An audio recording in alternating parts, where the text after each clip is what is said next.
What's going on, guys? Today we're going to be taking a look at the Aqua Knight 30 watt LED Nano Reef Light.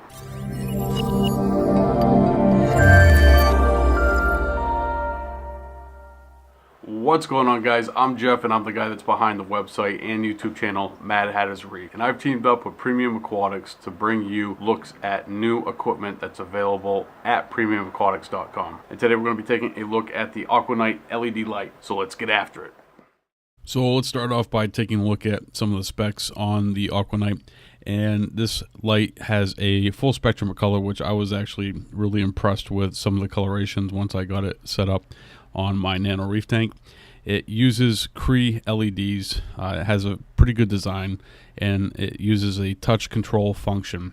And there's also an internal temperature control system, so if the light gets to a certain temperature, it's going to kick the fan on.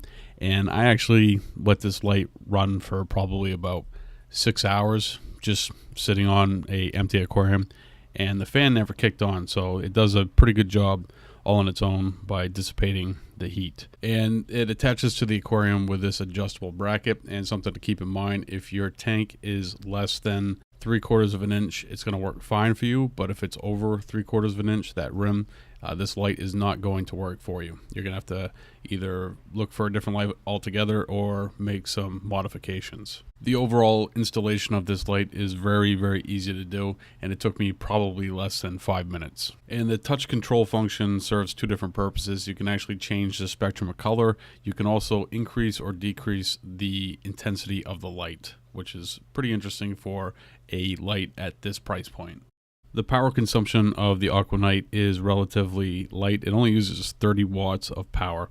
You have 9 LEDs, which are 3 watts apiece, and those 9 LEDs are 4 royal blues. You get 3 whites, 1 regular blue, and 1 violet. And like I mentioned earlier, the spectrum of light that this light offers is really pleasing to the eye. It's really kind of hard to capture, and I'll have some footage of that later on. But it's hard to capture lighting on a camera. It's much better in person. And overall, I was very impressed with the spectrum of light that this light offers. Something else to note about the Aqua Knight is it has a 90-degree 3-in-1 lens, which does a really good job of balancing the light out over the aquarium. And then it was time to take a look at the manual and put the light together so I could throw it onto the Nano Reef tank that I'm currently going to be setting up and see what it actually can do.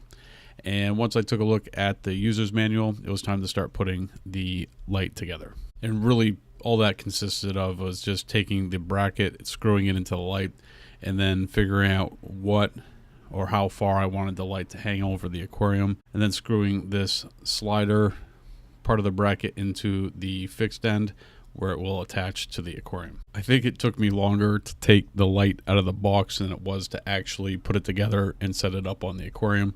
So pretty easy light to set up, I'd have to say. And you also have an extension bracket, so if you need to get that light out further, you have that option, and it has the additional bracket and screws to make that possible.